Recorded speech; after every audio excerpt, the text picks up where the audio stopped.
आता मी रिजनल ऑफिसमध्ये वेळ घेतली होती. 11 एप्रिलला जो नेस्कोमध्ये जो प्रकार घडला त्या संदर्भात आम्ही साहेबांची वेळ घेतली होती. आम्ही त्यांना महाराष्ट्र नवनिर्माण विद्यार्थी सेनेतर्फे निवेदन दिलं की त्या कार्यक्रमात जे जे दोषी असतील त्यांना मॅनेजमेंट झाली, त्यांची नेस्कोची मॅनेजमेंट झाली. त्याशिवाय आम्ही सर्वात महत्त्वाचा जो प्रकर्षाने मुद्दा निदर्शनास आणून दिला तो म्हणजे 9x9 ग्रुप आहे, जो टेक्नो ग्रुप होता. त्याच्यावरती पण अंमली पदार्थ त्या शोमध्ये वापरत असल्याची त्यांना पूर्वकल्पना होती का, हे सर्वात महत्त्वाचं आहे की त्या अनुषंगाने पण त्यांनी तपास करावा. जे दोषी आहेत, स्थानिक आहेत, त्यांच्यावर तर कारवाई झालीच पाहिजे. तर पहिली आमची प्रथम मागणी होतीच, पण त्यासोबत तो टेक्नो ग्रुप आहे व त्यांच्या सहकाऱ्यांवर पण योग्य ती चौकशी करून आपण कारवाई केली पाहिजे. त्याशिवाय जर त्यांना भारताबाहेर जाण्यासाठी कोणी जाणून बुजून जर सेफ पॅसेज करून दिला असेल तर त्या अधिकाऱ्यांवरती पण योग्य ती कारवाई झाली पाहिजे, अशी मागणी आम्ही महाराष्ट्र नवनिर्माण विद्यार्थी सेनेतर्फे केली आहे. आता जर तुम्ही वरती गेला असेल, बघायला गेला तर महाराष्ट्रावरती अंमली पदार्थाचा वापर जरा जास्त वाढलेला आहे. मग तुम्ही वरती गेला होता, तुम्हाला आश्वासन काय भेटलं याच्यावरती?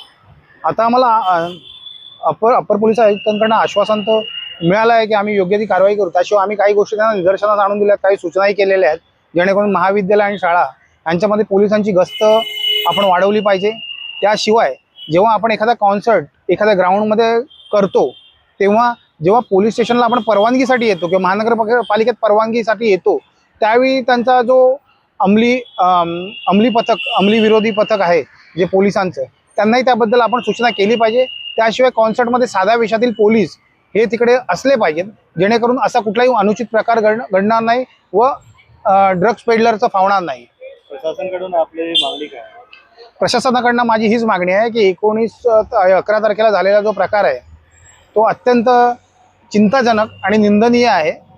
विद्यार्थी एवढ्या सहजरित्या जर ड्रग्ज आपल्या म्हणजे महाराष्ट्राची राजधानी आहे मुंबई, इकडे जर आपल्याला अवेलेबल होत असतील तर अशा ड्रग्स पेडलरवरती पण आपण योग्य ती कारवाई केली पाहिजे. त्याशिवाय ज्यांच्यामुळे त्यांना ग्राउंड मिळतं हे विकण्यासाठी ते व्यवस्थापक आहेत, शिवाय असे जे काही ग्रुप आहेत. म्हणजे आम्हाला एक प्रश्न उपस्थित सर्वात महत्त्वाचा केला आम्ही, जो 9x9 म्हणजे जो टेक्नो ग्रुप होता त्यांना याची पूर्वकल्पना होती का इकडे अंमली पदार्थ विकले जाणार आहेत, तरुणाई इकडे येऊन अंमली पदार्थ सेवन करणार आहेत.